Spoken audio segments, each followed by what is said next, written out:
Kabanata 3231. Pupunta ako at ipamahagi ang lahat ng mga mapagkukunan ng paglilinang na ito ngayon din. Tuwang-tuwang lumingon si Kevin para pumunta. Dala ang daan-daang space rings. Tahan na. Ipinatawag ni Dustin ang libo-libong alipin sa mabituing kalangitan. Guru. Pagharap kay Dustin. Ang bawat alipin ay yumuko ng may paggalang at tumingin sa kanya ng may paggalang. Mula ngayon, ang aking mga alipin ay magiging responsable para sa kaligtasan ng cosmos na ito. Elder Kevin, ayusin sila na magpatrolya ng pangkat-pangkat. Iyon ay dapat mag-iwan ng mga naninirahan sa fallen immortal cosmos na malaya na ilagay ang lahat ng kanilang lakas at oras sa paglilinang. Pagkatapos ng lahat, ang lakas ang nagpapasya sa lahat. Gagawin kong pinakamakapangyarihan ang fallen immortal cosmos sa 3,000 malaki at maliliit na universo balang araw. Ipaalam ito sa lahat, Elder Kevin. Sabi ni Dustin. Ang 10,000 alipin na ito ay mga bihag mula sa kanyang mga pagsalakay sa mga kuta ng Divine Sect.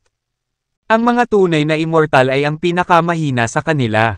Ang natitira ay alinman sa mga gintong immortal o mga immortal sa lupa. Kaya, sila ay sapat na upang mapanatili ang pampublikong seguridad ng cosmos na ito. Wow! Understood. Dustin. Magandang balita yan. Bulalas ni Kevin. Leader Dustin. Sinusuportahan ka namin. Leader Dustin. Talagang isang karangalan na magtrabaho para sa iyo. Dustin. You really inspire us to do our best. Ang kagalakan ay sumalubong sa matataas na pinuno ng Immortal End Alliance sa sinabi ni Dustin. Dustin. Sa di kalayuan, mabilis na lumapit ang 3 figure na kasing ganda ng mga diwata. Inihagis ng isa sa kanila ang sarili sa mga bisig ni Dustin. Si Sue iyon. Ang dalawa pa pala ay sina Caroline at Ivy. Ang 3 sa kanila ay dating nanatili sa punong tanggapan ng Flame Holy Land. Ganap na nakatuon sa paglilinang. Ngunit nitong huli, kinailangan nilang manatili sa kakaiba. Bagong kapaligirang ito, naging dahilan ito ng labis na pagka-miss nila kay Dustin. Kaya naman nang mabalitaan nilang bumalik si Dustin ay sumugod sila para salubungin siya. Mainit na niyakap ni Dustin ang mga babae. Siguro nahihirapan ka dito. Isang alon ng guilt ang bumalot kay Dustin nang magtama ang mga mata ng mga babae. Dustin. Aalis ka na naman. Saway ni Caroline. Nagpout. Oo. Inamin ni Dustin. Hindi siya maaaring manatili ng matagal sa isang lugar. Mahilig siyang gumala. At dahil sa kasalukuyang sitwasyon sa Fallen Immortal Cosmos, kailangan niyang makahanap ng paraan para makaalis sa lalong madaling panahon. Fine. Pero lalabas kaming 3 ngayon para sa training namin. Magka-level na kami ngayon ng mga ninuno ng sekta. Pakiramdam ko ay naabot ko ang isang bottleneck sa aking paglilinang. Gayunpaman, ang paglilinang sa pag-iisa ay tila hindi na ito pinuputol. Sa tingin ko kailangan kong lumabas at pagbutihin ang aking estado ng pag-iisip bago ako makalusot. Sabi ni Caroline. Nakikiusap kay Dustin gamit ang magagandang mata. Tama. Nasa iisang bangka tayo. Ang pag-iisa ay nakakapagod pagkatapos ng ilang sandali. Dustin. Ilabas mo kami. Sigaw ni Sue sabay hila sa pulso ni Dustin na parang batang layaw. Napangiti si Dustin habang nag-iisip. Okay. Then. Nakangiting sagot niya. Naisip niyang nasa Heaven Immortal Realm na siya ngayon. Nasa pinakamataas na yugto na. Mayroon din siyang reincarnation token. Nagkaroon siya ng pagkakataong lumaban kahit na laban sa isang banal na Diyos. Ito ay dapat na sapat upang protektahan ang 3 kababaihan sa isang pinakamasamang sitwasyon. Masayang naghiyawan ang mga babae. Hooray! Magaling! Sa wakas ay makakasama nila ang lalaking mahal nila. Tara na! Alok ni Dustin. Pagtalikod niya, isang nag-aalalang Kevin ang tumawag sa kanya. Dustin! Mag-ingat ka dyan. Tandaan, ang Fallen Immortal Cosmos ay lubos na umaasa sa iyo. Manatiling ligtas. Tumango si Dustin. Don't worry. I will. Panatag niyang sagot. Kaway ng kamay. Umalis siya kasama ang tatlong babae. Makalipas ang kalahating araw, nakarating sila sa kakaibang universo. Ito ba ang Space Cosmos? Gaya ng inaasahan, may sapat na espiritual na enerhiya. At ang mga batas ng langit at lupa ay kumpleto. Ito ay mas mahusay kaysa sa aming fallen immortal cosmos. Paalala ni Dustin. Bumantong hininga. Sa Space Cosmos, mayroong isang makapangyarihang sekta na sikat sa 3,000 malaki at maliliit na universo. Iyon ay ang Space Sect. Dumating si Dustin para ayusin ang score sa kanila. Ang Space Cosmos, tulad ng Heaven God Cosmos, ay isang mababang uri ng cosmos. Gaano kayaman ang espiritual na enerhiya dito? Kung maglilinang ako dito, sigurado akong malalampasan ko ng napakabilis. Iyon ang unang pagkakataon na sina Caroline, Ivy at Sue ay nakarating sa isang mababang uri ng cosmos. Kaya't inaasahan nilang tuklasin ito. Sige, kung ganoon, let's go and check this cosmos first. Tinawid ni Dustin at ng mga babae ang mabituing kalangitan at pumasok sa isa sa mga mundo. Ang Mulberry World ay isa sa 10 pinakamalaking mundo sa Space Cosmos. Pagdating, si Dustin at ang mga babae ay nagsimulang mamasyal sa buong kontinente. Ang araw ay sumikat ng maliwanag sa kanila, kahit na ang mga bahaghari ay nagpinta sa kalangitan. Isang mahinang hamog ang bumalot sa kanilang mga paa at sa matataas na damo, na nagpapalamig sa hangin sa kanilang paligid. Lumipad ang mga nightingale sa itaas nila habang naglalakad sila. Ang buong lugar ay naglabas ng isang walang kamatayang aura. Anong magandang lugar? Oh, Dustin, gusto namin dito. Ang mga babae ay pumalakpak ng kanilang mga kamay. Bumubulusok sa kanilang paligid. Napansin ni Dustin na si Caroline, sa partikular, ay nagbago ng malaki. Dati siyang malamig na babae. Ngunit pagkatapos pakasalan si Dustin, talagang naging masigla siya, dahil siguro sa impluwensya ng kumpanyang pinananatili niya. Sina Ivy, Sue, at Violet, maghintay ka lang. Gagawin kong mas maganda pa rito ang Fallen Immortal Cosmos. Nakangiting sabi ni Dustin sa mga babae. Iyan ay magiging kahanga-hanga. Naningkit ang mga mata ng mga babae sa naisip. Ang kontinente ay masigla ngayon. Abala sa mga tao at mga karwahe. Marami ring mga tunay na immortal. Mga gintong immortal at mga immortal sa lupa dito. Ang ilang mga immortal sa langit ay makikita pa nga na lumilipad paminsan-minsan. Ngunit ang mga mandirigma sa Divine Realm ay isang pambihirang tanawin. Sinamahan ni Dustin ang mga nasa sabik na kababaihan sa paglilibot sa malalaking lungsod. Sa mga lungsod na ito nagsimula siyang matuto ng higit pa tungkol sa Space Cosmos. Mukhang may 10 pangunahing mundo ang Space Cosmos. Ang saklaw ng impluwensya ng Space Sect ay higit na puro sa kanila. Kaya kailangan ko lang salakayin ang 10 pangunahing mundo.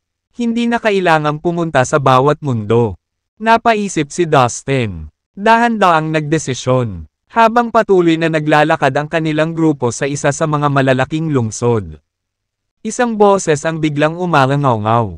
Wow! Look at those gorgeous girls. Ang maingay na admirer ay tumitig sa mga kasama ni Dustin. Ang kanyang mga mata ay sinusundan sila ng obsessively. Ito ay isang gwapong batang Ginoo na nakasuot ng mga lilang robe. Mukhang medyo debonair. Ang isang parang buhay na larawan ng isang magandang babae na nanunood ng mga bulaklak ay ipininta sa natitiklop na pamaypay sa kanyang kamay. Nasa Earth Immortal Realm lang ang lalaki.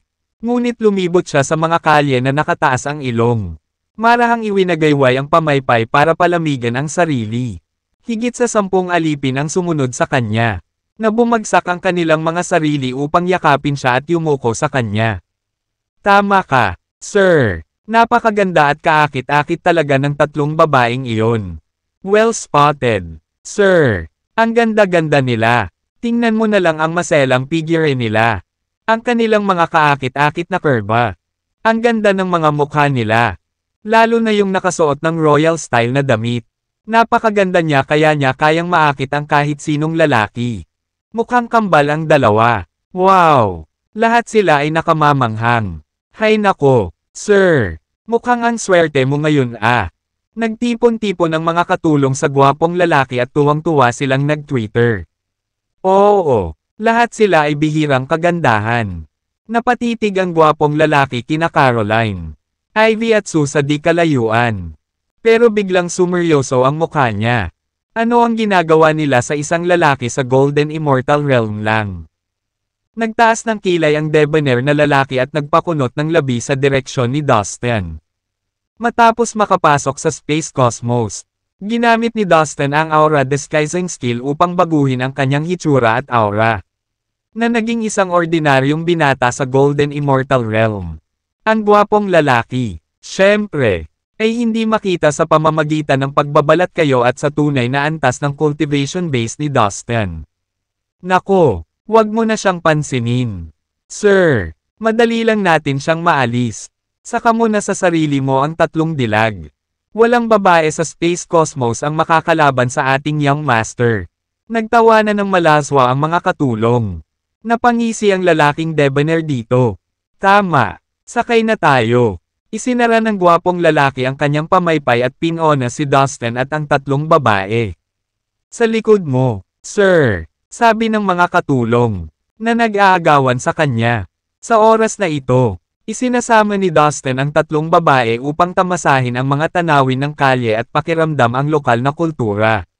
Nauna nang binalak ni Dustin na habang narito siya, baka isa-isa niyang tambangan ang 10 pangunahing lungsod ng Space Cosmos at pagkatapos ay umalis kaagad pagkatapos pagnakawan ang mga ito. Gayunpaman, kinailangan niyang ipagpaliban ito dahil nagpa siya ang 3 babaeng kasama niya na gugulin ang lahat ng kanilang oras sa pamimili. Sila ay titigil sa bawat magagandang accessory o kawili-wiling. Mga bagay na nahuli sa kanilang mga mata. Mayaman na si Dustin para bilhin ang mga babae kung ano ang gusto ng kanilang puso. At iyon ang ginawa niya ngayon. Kaya naman, wala pang kalahating araw, nakabili na si Dustin ng ilang space rings. Nasa loob ng mga singsing ang lahat ng binili ni na Caroline, Ivy, at Susa ngayon. Anong meron sa mga babae at namimili? Hindi napigilan ni Dustin ang mapabuntong hininga habang sinusundan ang 3 babae. Ito ay sa sandaling ito, na biglang, agresibong lumapit sa kanila ang isang grupo ng mga tao. Nangunguna ang isang lalaking nakasuot ng purple na damit, na eleganteng iwinagayway ang isang natitiklap na pamaypay. Sa kanyang mga takong ay mga 10 tagapaglingkod. Ang mga mata ng binata ay kumikinang sa pagnanasa habang sila ay gumagala kina Caroline, Ivy at Sue. Napalunok siya ng mariin at ngumiti. Nako, hindi ko akalain na makakatagpo ako ng ganitong magagandang babae sa aking pamamalagi ngayon. Ito na siguro ang maswerteng araw ko. Sabi niya, nagyayabang sa mga babae. Pagbati. Mahal kong mga dalaga. All this while, hindi siya nagtiis kahit isang sulyap kay Dustin. He made it a point na huwag pansinin ng tuluyan si Dustin. Sa isip ng binata, natural lang ito, dahil hindi lang mas mataas ang antas ng kanyang lakas, kundi pati na rin ang kanyang katayuan sa lipunan. Sa katunayan, halos walang sino man sa 3,000 malalaki at maliliit na universo ang nang-ahas na hindi siya kaluguran. Iyon ay dahil apo siya ng isa sa mga nakatataas na elder ng SpaceX. Bakit bibigyan pa niya ng isang gintong walang kamatayan ang oras ng araw? Ladies, gusto mo bang makasama ako sa hapunan ngayong gabi? Pinagmasdan ng lalaking naka-purple ang 3 babae na may di-disguise na katakawan. Ang 3 babae ay nakaramdam ng disgusto at walang malay na lumapit kay Dustin. Pinipigilan nila ang kanilang init ng ulo. Tutal. Kasama nila si Dustin. Inaasahan nilang maaayos ng kanilang lalaki ang lugar na ito ng kaguluhan. At siya ay Dustin. Pagkatapos ng lahat, hindi siya maninindigan para sa kawalang galang. True enough, Dustin smoothly interjected. Excuse me, sir. Sino ka? Hindi ka namin kilala. Bakit gusto ka naming kumain ng hapunan? Matipid na tanong ni Dustin na punong-puno na ng pagpatay ang puso niya. Alam niyang para siyang isang gintong immortal sa sandaling ito. At halatang minamaliit siya ng lalaking ito dahil doon. Hindi katakatakang naisip ng lalaki na pwede lang siyang itulak. At, pagkatapos ng lahat, sina Caroline, Ivy at Sue ay tunay na napakagandang babae.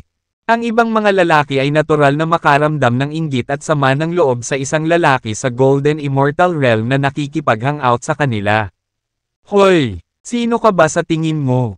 Kulit mo. Gusto lang ng ating young master na imbitahan ang 3 magagandang babae sa hapunan. Ito ay wala sa iyong negosyo.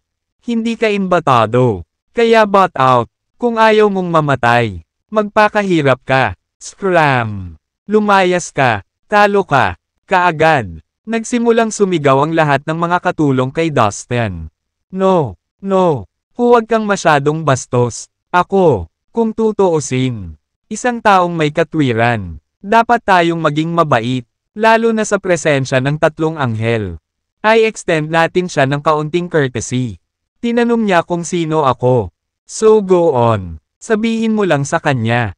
Patronizing na sabi ng lalaking naka-purple. Opo, Ginoo. Hoy, talo. Kung gusto mong malaman kung sino ang ating young master, brace yourself. Makinig ng mabuti. Siya si Rowan mo. Siya ang apo ni Jameson mo. Isa sa mga nakatataas na elder ng Space Sect. At si Elder Jameson ay isang master sa Divine Realm.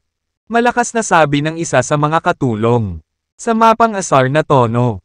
Sa oras na ito, maraming tao ang nagkukumpulan sa kanila. Napabuntong hininga nang marinig ng lahat ang sinabi ng katulong. Natigilan ang lahat. Mayroon lamang 2 master sa Divine Realm sa Space Cosmos. Ang isa ay pinuno ng Space Sect. At ang isa ay si Jameson. Sila ang pinakamataas na pinuno ng Space Cosmos. At sa sandaling ito, nakatayo sa gitna nila ang apo ni Jameson.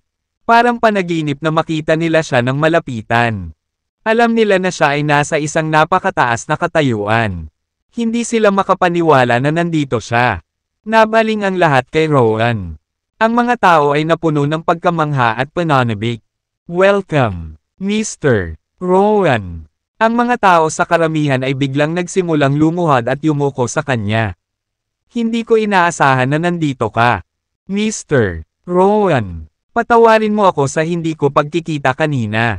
Isang matandang lalaki na halos 60 taong gulang ang biglang sumulpot sa harap ni Rowan. Yumuko ng may paggalang. Mr. Rowan. Ako ang pinuno ng Mulberry Continent at isa sa mga ordinaryong elder ng Space Sect. Halos lahat ng oras ko dito sa kontinenteng ito ay ginugugol ko. Kaya maaaring hindi mo ako nakita noon. Magalang na sabi ng matanda. Tumango lang si Rowan ng malabo bilang tugon. Bawat galaw niya ay may amoy ng higit na kahusayan at karapatan. Nice to meet you, Mr. Rowan. Please accept my apologies for not welcome you sa gate. Ang isa pang grupo ng matataas na antas na mga figure at personalidad mula sa Mulberry Continent ay lumabas kaagad. Yumuko kay Rowan. Nag-aalok ng kanilang mga pagbati tulad ng mga aso na sinusubukan. Ang kanilang makakaya upang makakuha ng pabor mula sa kanilang mga amo. Tinatreto nila siya sa pinakamahusay na paraan na maaaring pamahalaan ng kanilang mga mapagkukunan. Napakalaking kilos nito na maaaring mapahiya ng sinumang tagalabas. Hindi nagtagal. Halos lahat ng taong may taglay na katanyagan at prestihiyo sa kontinenteng ito ay nagpakita. Yumuko at tumatango kay Rowan. Hanggang sa halos humalik na sa lupang kinatatayuan niya. Sa kabilang panig, lahat ng nabubuhay na nilalang sa kalye ay tumahimik. At halos marinig ng isa ang pagbagsak ng pin. Bawat isa sa kanila ay nagpipigil ng hininga at hindi naglakas loob na gumawa ng ingay. Mas gugustuhin pa nilang mamatay kaysa magdulot ng anumang gulo. Masasabi ng isa mula sa kanilang pag-uugali. Kung ano ang posisyon ng lalaking ito sa kontinenteng ito. Kasabay nito, halos lahat ay tumingin kay Dustin na may nanlilisik na mga mata. May halong simpatye, pang-aalipusta, pangungutya, pagkasuklim, at kung ano-ano pang uri ng hinanakit. Masyado siyang tanga para ay provoke si Mr. Rowan. Wala siyang ideya kung sino ang nasaktan niya. Nako, maswerte siya kung may Diyos na maawa at magpapala sa kanya. Sa palagay ko ay wala nang makakapagligtas sa kanyang buhay sa cosmos na ito ngayon. Bulong ng isa sa kanila. I suppose that he deserves all of it. Look at him. Nakatayo lang siya at nakatingin na parang walang ginawang masama. Sino ba siya sa tingin niya? Nasisiraan na yata siya ng bait. Kawawang tao. Bakit hindi? Lumuhad siya at humingi ng awa. Well, hindi siya karapat-dapat sa anumang simpatiya. Kung ano ang dumarating sa kanya. Dinala niya sa sarili niya. Umalangaw-ngaw ang isa pa. Bah! Napakaranggal ni Rowan. Walang mang-asar sa kanya at lalayo ng hindi napaparusahan. Ang mga tagalabas ay nagpatuloy sa pagbubulungan sa isa't isa. Natutuwa sa kasawiang palad ni Dustin.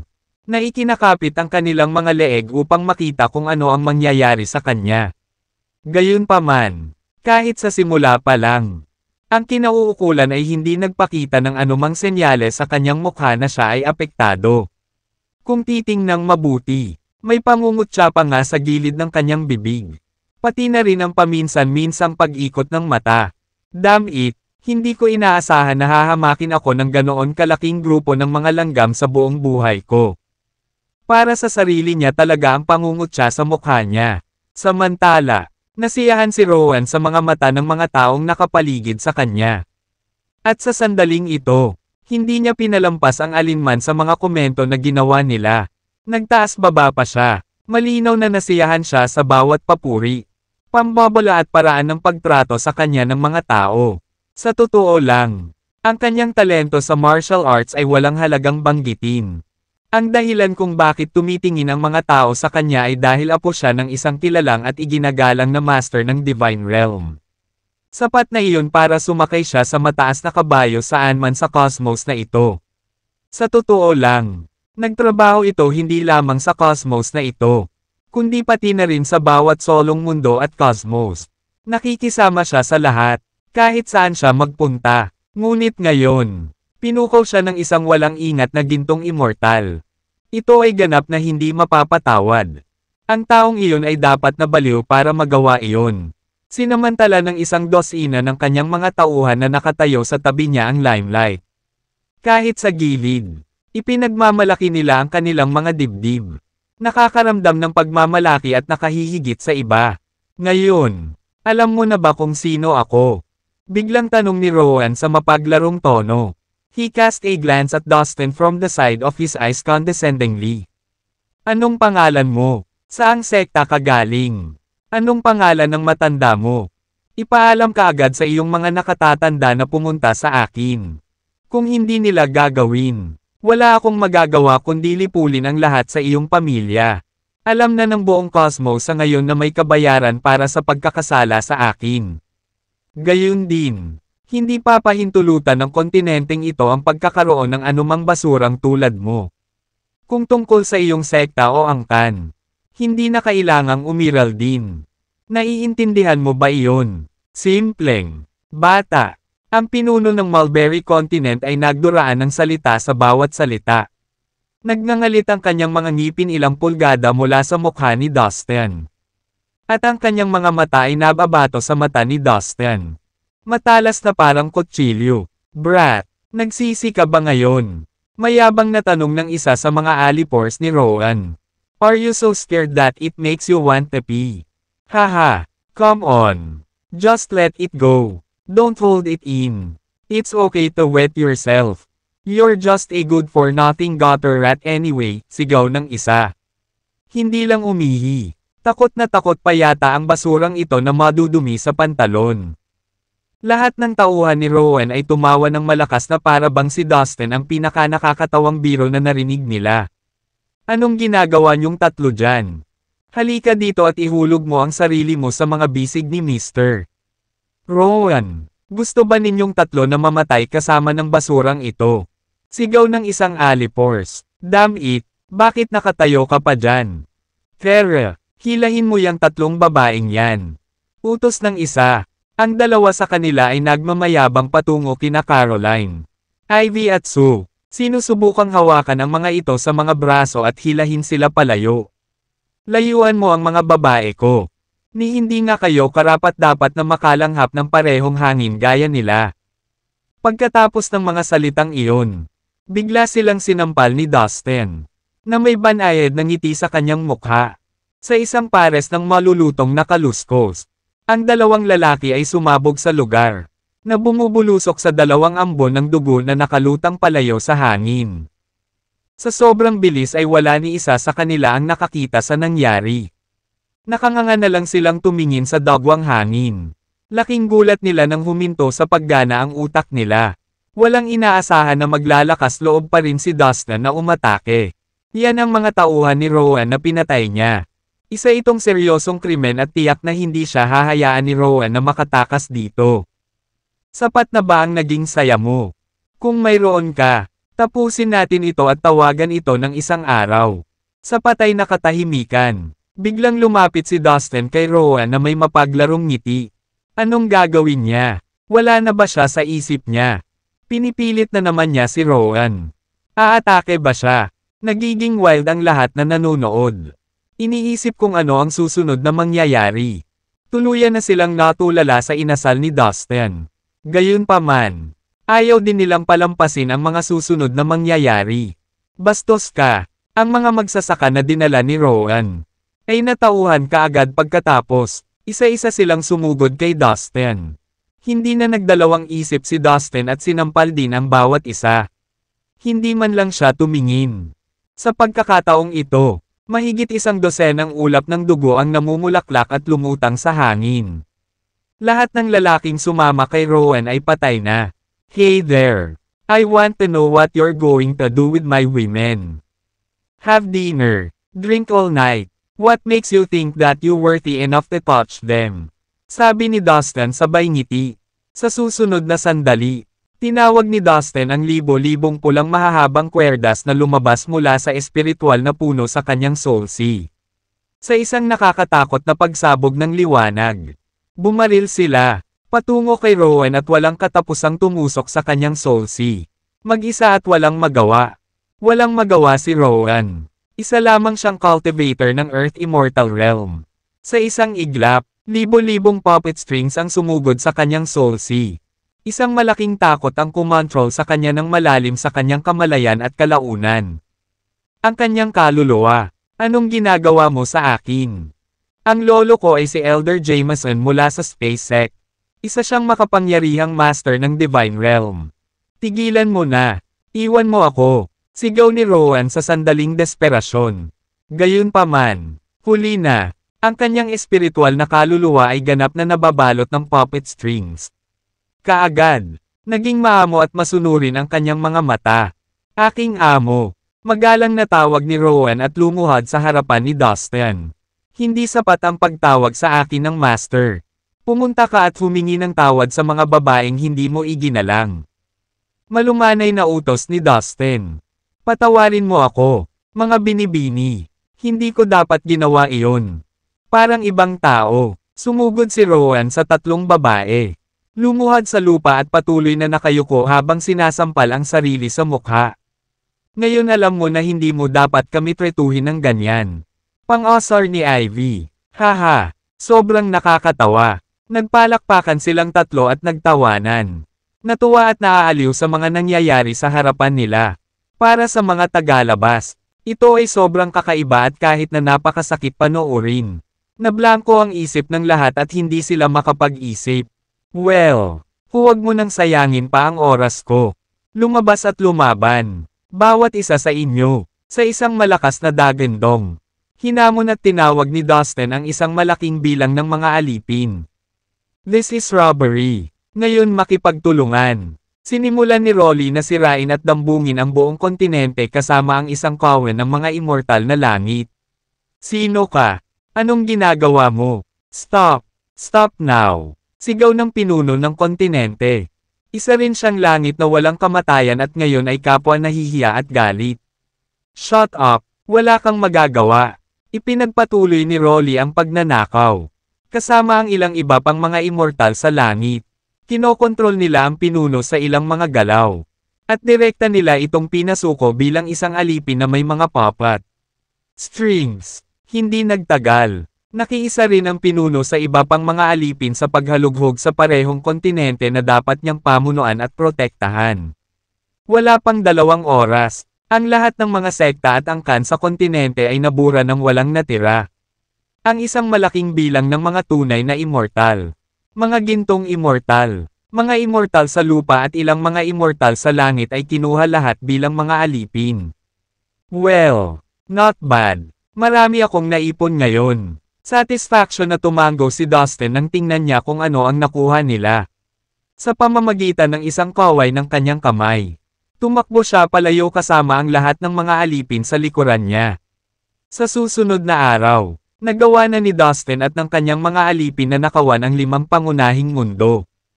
Ang bilis na tulad nila ay hindi pa nagagawa sa kasaysayan ng anumang mundo. Humigit kumulang 5 o 6 na immortal na langit ang tumayo bilang bantay para sa bawat pangunahing mundo. Sa sobrang lakas, paano pa nila napanaginipan na labanan si Dustin at ang kanyang mga alipin? Sa lalong madaling panahon, ang balita ng kanilang mga ginawa ay nakarating sa punong tanggapan ng SpaceX. Lahat ng senior member ng SpaceX, kabilang ang sect leader, ang mga ordinaryong elder at steward, ay naramdamang kumukulo ang dugo nila sa balita. Alam ng lahat na kontrolado ng SpaceX ang 10 pangunahing mundo. 5 sa kanila ang nawasak sa loob lamang ng isang araw. Kalahati ng kanilang iginagalang na puwersa ay naalis sa isang kisap mata. Hindi lamang ang kanilang mundo ay nakuhanan ng lahat ng kanilang mga mahahalagang bagay. Ngunit karamihan sa mga gwardya ay nawala. Naglaho ang iba't ibang kayamanan kasama ng kanilang mga tao. Parang sampal sa mukha. Nasasaktan ang bawat isa sa mga senior member ng SpaceX. Tingnan mo ito. Imbestigahang mabuti ang bagay na ito. Hanapin ang taong nasa likod nito at magdeklare ng digmaan para sa paghihiganti kahit ano pa ang halaga. Ipadala ang aming mga piling tropa upang bantayan ang natitirang 5 pangunahing mundo. Tiyakin ang kanilang seguridad. Isang malakas na dagandong mula sa pinuno ng sekta ang halos yumanig sa buong punong tanggapan. Ang mga mandirigma mula sa punong tanggapan ng SpaceX ay nagsimulang lumabas ng buong puwersa upang hanapin ang salarin. Karamihan sa kanilang mga mandirigma ay nagpunta upang bantayan ang natitirang 5 pangunahing mundo. Napakakapal ng kapaligirang nakapalibot sa kanila kaya maaaring putulin ng kutsilyo. Bilang karagdagan, ang iba pang mga sekta sa loob ng space cosmos ay ipinaalam din na dapat silang makipagtulungan sa paghahanap. Si Elder Jameson at ang pinuno ng Ethereal Sect ay 2 Divine Realm Masters na nagsilbi bilang aktwal na mga pinuno ng cosmos na ito. Ang lahat ng iba pang mga sekta at puwersa sa loob ng universo ay kaanib sa Space Sect. Ngayong nagbigay ng utos ang kanilang pinuno, nagsimula na rin silang kumilos. Sa loob ng star-studded sky, iba't ibang grupo ng mga tao ang dumating at nagpunta upang imbestigahan ang bawat kaina-hinalang tao na kanilang nadatnan. Ang ingay mula sa pagsisiyasat ay umalangaw-ngaw ng malakas sa pagitan ng mga bituin. Medyo sobra-sobra ang reaksyon ng SpaceX. Ngumisi si Dustin noong ginamit niya ang aura disguising skill. Hindi lang binago ni Dustin ang kanyang hitsura, kundi pati na rin ang kay Caroline, Ivy, at Sue. Habang ang kanyang cultivation base ay nagiging mas mataas at mas mataas. Ang pag-unawa ni Dustin sa aura disguising skill ay umabot din sa isang napakataas na antas. Dahil siya ay sapat na makapangyarihan, maaari niyang gamitin ang kasanayan upang matulungan ang iba na baguhin ang kanilang hitsura at ang kanilang espiritual na aura ng kaluluwa. Bukod sa 3 babae, naging middle-aged man si Rolly na sumusunod sa bawat hakbang ni Dustin. Master, ano ang susunod nating gagawin? Parang ganon. Ang SpaceX ay nanawagan sa kapangyarihan ng buong cosmos na harapin tayo. Walang iba kundi magalang ang boses ni Rolly habang tinanong niya si Dustin. Walang nagmamadali. Anyway, ayokong makipag-away sa SpaceX. Kahit gaano karaming tao ang ipatawag nila, hindi ako makakaapekto. Sa ngayon, maghanap tayo ng 2 medyo mahinang pangunahing mundo at mabilis na maglunsad ng malakas na pag-atake. Kapag nagtagumpay tayo, umatras ka agad, sabi ni Dustin pagkaraan ng ilang sandali. Sa sandaling ito, si Dustin ay may halos 100 immortal na langit sa ilalim ng kanyang utos. Ito ay bilang kasindek-sindek bilang ito ay kaila-hilakbot. Ang dami ng kapangyarihang ito sa kanyang panig ay higit pa sa sapat para ibagsak niya ang isang pangunahing mundo. Saglit, tahimik na sinuri ni Dustin ang natitirang 5 pangunahing mundo at nagpa siya sa kanyang layunin. Sa kanilang 5, 2 ang medyo mahina. Magsimula na tayo. Umalangaw-ngaw ang utos ni Dustin at kumilos siya bilang isa sa kanyang mga alipin upang sumugod sa unang target na mundo. Sa loob ng kanyang hukbo ay halos 100 immortal na langit. Higit sa 1,000 immortal sa lupa at higit sa 10,000 gintong immortal at tunay na immortal. Sa kasamaang palad para sa pangunahing mundong ito, mayroon lamang silang mahigit 20 immortal na langit bilang bantay. Bukod dito, ang kanilang mga immortal sa lupa, mga gintong immortal at mga tunay na immortal ay mas kaunti sa bilang kaysa sa mga alipin ni Dustin. Ito ay malinaw na ito ay walang iba kundi isang panig na pagpatay. Ang lumagda sa kanilang death warrant ay si Dustin na masayang sumali sa labanan. Sa isang last, 10 immortal na langit ang ganap na nilipol ng kanyang espada. Lahat ng mga tunay na immortal na hindi tinamaan ay natigilan at nakatitig lang sa takot. Ang lahat pagkatapos ay naging mas madali. Halos 100 immortal na langit ang sumugod sa ilalim ng utos ni Dustin para tapusin ang labanan. Sino man sa mga natitirang immortal na langit na sapat na mapalad na mabuhay ay nahuli bilang mga alipin ni Rolly sa paggamit ng puppet strings. Siyempre, ang isang malaking bilang ng mga immortal sa lupa, mga gintong immortal at mga tunay na immortal ay nasakop at naging mga alipin ni Dustin. Nang matapos iyon, sinimulan na nila ang kanilang malawakang pagnanakaw. Ilang saglit lang, ninakawan na ang buong mundo mula sa itaas hanggang sa ibaba. Samantala, nakarating ang balita sa punong tanggapan ng SpaceX. Chief Elder Jameson. Masamang balita. Isa pang pangunahing mundo ang dinambong. Nawala ang lahat ng kayamanan at ang ating mga tauhan. Isang ordinaryong elder ang nagmamadaling nagsumbong sa pinuno ng sekta at kay Jameson. Ano? Hell no. Parehong umungal ang pinuno ng sekta at si Jameson habang tumatalon sila sa kanilang mga paa. Habang ang dalawa sa kanila ay nakakatanggap pa lamang ng balita. Si Dustin at ang kanyang mga alipin ay nakarating na sa ibang pangunahing mundo. Sisingilan. Pinangunahan ni Dustin ang kanyang hukbo sa mundo gamit ang isang casual na pag-wave ng kanyang kamay. Habang papasok sila sa pangunahing mundo, isang mainit na talakayan ang nagaganap sa punong tanggapan ng SpaceX. Mukhang kailangan nating dalawa na lumaban ng personal. Kung magpapatuloy ito, wala ni isang tao ang maiiwan sa ating sekta. Mungkahi ng pinuno ng sekta habang sinasalubong niya ang galit na tingin ni Jameson. Kung ang kanilang sekta ay nawala ng mga kayamanan, maaari silang pumunta at kolektahin ang mga ito muli. Gayunpaman, ang kanilang mga miyembro, lalo na ang mga immortal na langit, ay ang pinakadakilang pag-aari ng kanilang sekta. Imposibleng mapalitan ang kanilang maingat na sinanay na mga mandirigma. Sige, saglit na nag-alinlangan si Jameson bago tumango ng masama. Bilang isa, inilabas nila ang kanilang mga divine level na espiritual na pandama upang suriin ang natitirang 4 na pangunahing mundo. Hindi kailangan ng isang henyo upang mapagtanto na ang natitirang 4 na pangunahing mundo ay magiging target ng kanilang mga kaaway. Tamang-tama, natuklasan ng kanilang mga pandama ang kasalukuyang sitwasyon. Isa pang pangunahing mundo ang ninakawan. Basta, how dare you? Sabay na tumama sa bubong ang init ng ulo nila. Sa isang kisap mata, nawala ang dalawa sa headquarters. Pagkalipas ng ilang segundo, lumitaw ang 2 banal na Diyos sa isa sa mga pangunahing mundo. Marami sa mga alipin ni Dustin ang kusang kinukuha ang anumang may halaga sa loob ng pangunahing mundo. Gayunpaman, naghanda si Dustin sa kanilang pagdating. Maaga o huli, maaakit niya ang 2 divine god ng SpaceX kung gagawa siya ng isang malaking splash. Kaya naman, sa sandaling lumitaw silang dalawa, agad na naramdaman ni Dustin ang mga ito. Nang tiyak na si Dustin, ginamit niya ang kanyang espiritual na kahulugan upang ilipat ang lahat ng kanyang mga alipin sa Slave Tower. Pagkaraan, inilabas niya ang reincarnation token at mabilis itong inactivate.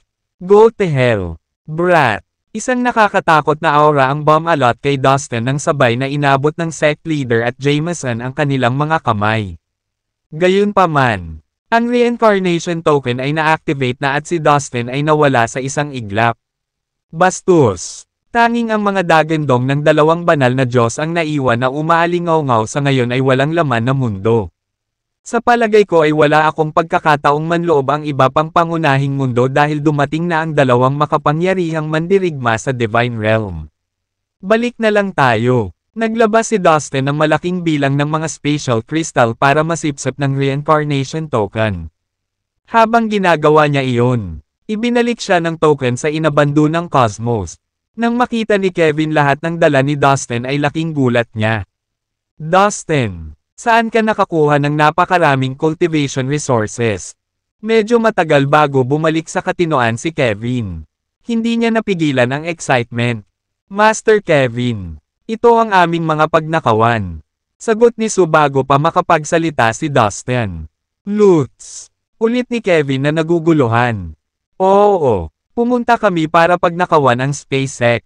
Naalala ni Sue ang nakakatuwang pakikipagsapalaran nila nitong mga nakaraang araw. Mukhang hangover pa siya sa kilig. Ano, nagpunta ka para pagnakawan ang SpaceX? Lalong nagulat si Kevin sa mga pangyayari. Siyempre, narinig niya ang tungkol sa SpaceX. Ang Fallen Immortal Cosmos ay hindi gaanong nakahiwalay gaya ng dati. Ang mga pangyayaring naganap sa 3,000 malaki at maliliit na universo ay nai-broadcast sa lahat ng dako. Alam ng lahat ng nilalang ang tungkol sa kanila. Dustin, nabalitaan ko na ang SpaceX ay binabantayan ng mga makapangyarihang Divine Realm Warriors. Masyadong delikado ang pagpukaw sa kanila. Paalala ni Kevin, walang dapat ipag-alala, Master Kevin. Kahit na umatake ang mga banal na Diyos, wala silang magagawa sa akin. Lalo pa ang dalawang makapangyarihang mandirigma sa Divine Realm. Paninigurado ni Dustin at ngumiti. Ang reincarnation token ay naging kapaki-pakinabang sa kanya sa napakaraming beses. Gamit ito sa kanyang arsenal. Malaki ang posibilidad na kahit ang mga banal na Diyos ay hindi siya mahuli. Master Kevin, I have a group of slaves with me. Settle them down. Magiging bahagi din sila ng puwersa natin in the future. Pagkatapos, inihatid ni Dustin ang isang grupo ng mga alipin palabas ng Slave Tower. Dati silang miyembro ng SpaceX. Ibinalik sila ni Dustin mula sa SpaceX. Ang susunod na target ay ang Hunting Cosmos. Matapos ipahayag ang kanilang susunod na destinasyon, agad na pumunta si Dustin sa Hunting Cosmos sa pamamagitan ng reincarnation token. Sina Caroline, Ivy, at Sue ay sumama sa kanya. Sa mga tuntunin ng lakas, ang Hunting Cosmos ay halos kapareho ng sa Divine Sect at ng SpaceX. Ang mukla ng pangunahing puwersa sa Hunting Cosmos. Kabilang sa kanila ang 3 Divine Realm Masters. Pagdating nila doon, dinambong at hinalughog ni Dustin ang kanilang lugar. Sa kalaunan, nakita niya ang 3 Master ng Divine Realm. Nagmamadali siyang umalis dala ang mga samsam at bumalik sa abandonadong cosmos. Nang makitang naibalik niya ang isang malaking bilang ng mga mapagkukunan ng pagtatanim. Natuwa si Kevin. Ngunit kasabay nito, nag-aalala siya sa kaligtasan ni Dustin at paulit-ulit siyang binalaan. Hindi tumigil doon si Dustin. Nagpatuloy siya sa pagnakawan ng ilang magkakasunod na universo. Ninakawan lang niya ang mga pangunahing sekta na nagkaroon ng mga isyu sa kanya noon. Dahil ang pagnanakaw ni Dustin ay nagsisimula ng maging isang istorbo. Ang mga master ng Divine Realm sa wakas ay nagpakita ng personal. Sa lalong madaling panahon, ang lahat ng nangyari ay mabilis na kumalat sa 3,000 malaki at maliit na universo.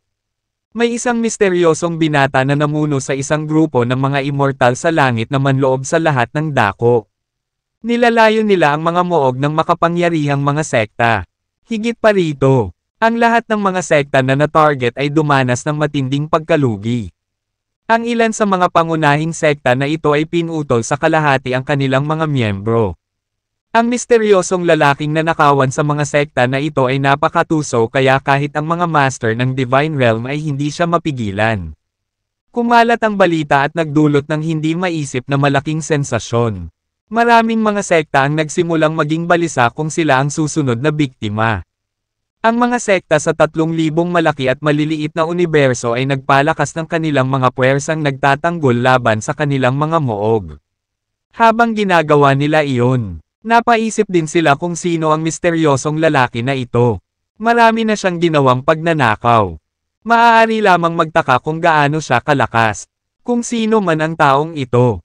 Tiyak na hinahanap niya ang pintuan ng kamatayan. Paano niya magagawang pukawin ang lahat ng makapangyarihang sekta na ito na binabantayan ng makapangyarihang mga mandirigma sa Divine Realm? Ngayon, ginawa ng mga master ng Divine Realm ng kani-kanilang sekta ang kanilang personal na misyon na patayin ang misteryosong lalaking ito.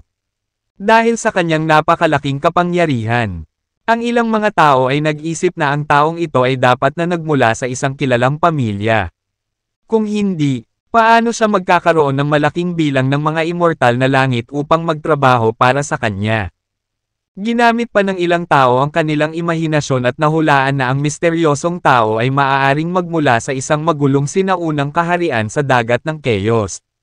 Pagkarinig ng haka-haka na ito, maraming tao ang natagpuan ang teoryang ito na nakakabigla.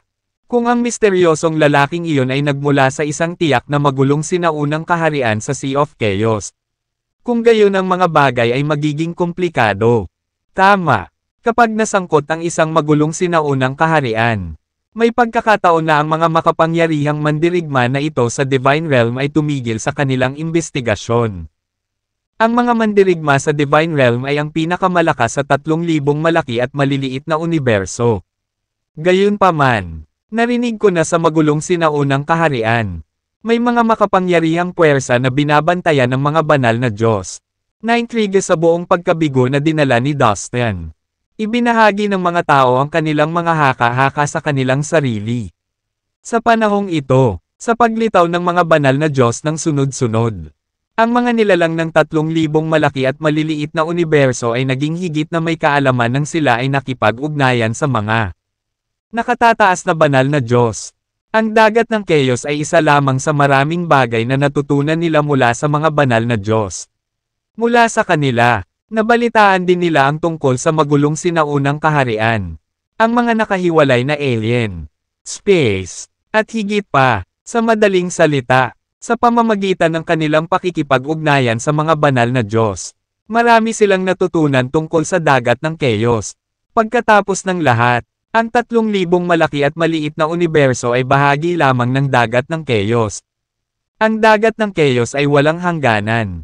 Walang nakakaalam kung gaano ito kalaki. Napakaraming mundo sa loob nito, walang makabilang sa lahat. Talaga bang galing sa magulong sinaunang kaharian sa Sea of Chaos ang moldita na lalaking iyon? Maging ang makapangyarihang mga mandirigma sa Divine Realm ay nagsimulang mag-isip ng parehong bagay pagkatapos nilang marinig ang mga alingaw-ngaw. Kung talagang galing siya sa isang magulong sinaunang kaharian, sa tingin ko ay hindi natin siya makakaganti. Hindi ako nagkasundo. Ang pinuno ng Divine Sect ay nagngangalit ang kanyang mga ngipin at hinigpitan ang kanyang mga kamao. Kung totoo ang chismis, kahit hindi kami magkasundo, wala kaming magagawa. Hindi mo ba narinig ang sinabi ng banal na Diyos? Kahit na siya ay hindi nais na pukawin ang anumang magulong sinaunang kaharian. Ang Divine Sect ay napakalakas sa 3,000 malaki at maliliit na universo. Ngunit kung ikukumpara sa magulong sinaunang kaharian, tayo ay wala. Kung talagang hindi natin nasisiyahan ang isang magulong sinaunang kaharian, may posibilidad na ang ating pag-iral ay ganap na maalis.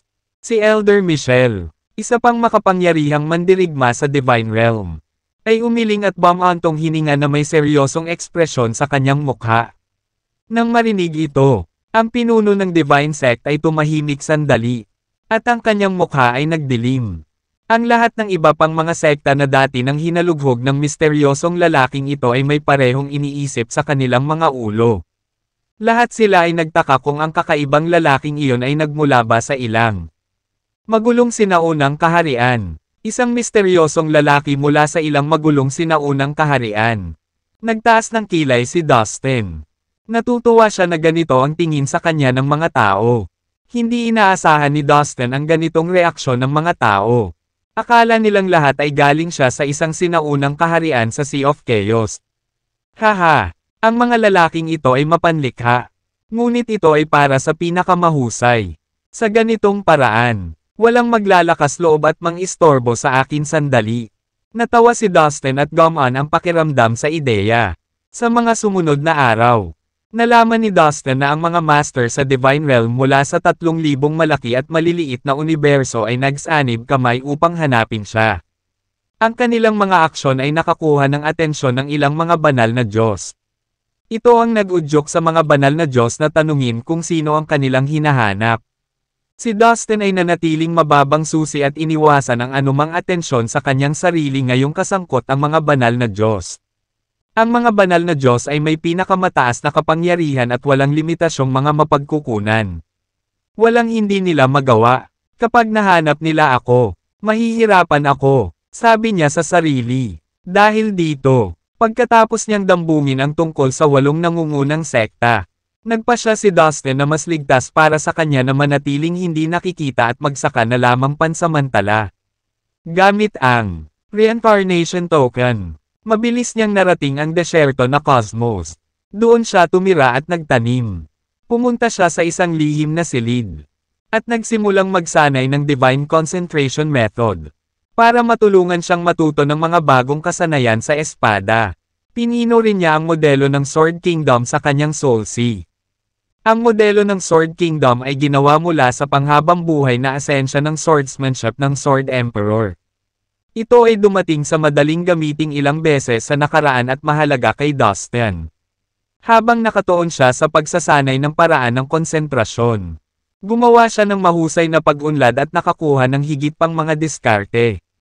Sa loob ng 10 araw, nakakuha si Dustin ng maraming bagong kasanayan sa espada upang magpakawala ng malakas at matalas na liwanag ng espada. Ang isang liwanag ng espada ay naglalaman ng enerhiya ng 150 milyong galaw ng espada.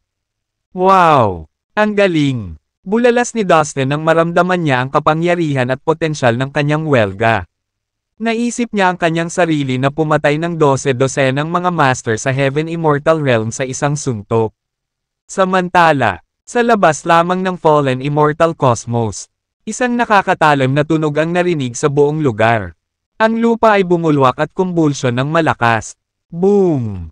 Ang sinaunang kasunduan sa kapayapaan na sumasangga sa Fallen Immortal Cosmos ay sumabog sa mga piraso. Great! Nasira ang nakakahamak na sinaunang kasunduang pangkapayapaan. Ang sinaunang kasunduan sa kapayapaan ay naglaho. Mula ngayon, wala nang haantong sa pagitan natin at ng 3,000 malaki at maliliit na universo. Masasailalim sila sa ating kontrol. Ang mga banal na Diyos ay sumigaw sa pananabik. Dahil sa sinaunang kasunduang pangkapayapaan. Ang 3,000 malaki at maliit na universo ay nanatiling liblib at nagawang pangalagaan ang kanilang kapayapaan sa libo-libong henerasyon. Maging ang mga banal na Diyos ay sumunod. At pinigilan sila nito sa pagtapak sa mga mundong ito. Para sa mga banal na Diyos, ang sinaunang kasunduan sa kapayapaan ay isang hadlang sa daan. At ito ay nagpabagal sa kanila sa mahabang panahon. Ngayong nasira na ang kasunduan. Nakadama ng matinding ginhawa ang mga banal na Diyos. Ang mga pukana kung paano nila sasakupan ang ibang mga mundo ay sumagi sa kanilang isipan na parang napakalaking apoy. Mula ngayon, malaya na silang gawin ang gusto nila sa lahat ng mundo. At walang makakapigil sa kanila. Dustin, mapapahamak ka. Ang iyong mga araw ay bilang. Walang halaga ang mga nilalang sa Fallen Immortal Cosmos. Dapat silang lahat ay mapahamak kasama si Dustin. Hindi nagtagal. Ilang mga banal na Diyos ang pumasok sa Fallen Immortal Cosmos. Anong nangyayari? Nasaan ang lahat ng mga nilalang? Wala ni isang nilalang dito. Ang mga banal na Diyos ay hindi makapaniwala sa kanilang mga mata habang sila ay tumuntong sa Fallen Immortal Cosmos. Walang tao ang lugar. Parang pinabayaan ng mga dating nakatira doon. Inilabas nila ang kanilang espiritual na mga pandama upang suriin ang buong sansinukob at nalaman na wala itong anumang buhay na nilalang. Kalahati. Ang buong cosmos ay inabandona. Paano ito posible? Nanatili kami sa labas, at pinananatili namin ito sa ilalim ng pagbabantay sa loob ng mahabang panahon. Paano nakatakas ang mga nilalang sa Fallen Immortal Cosmos nang hindi napansin? Bilyon-bilyong nilalang ang naninirahan dito. Ngayon, wala sa kanila ang natitira. Ito ay hindi katanggap-tanggap. Sinasabi mo ba sa akin na lahat ng buhay na nilalang sa cosmos na ito ay lumipat sa ibang lugar?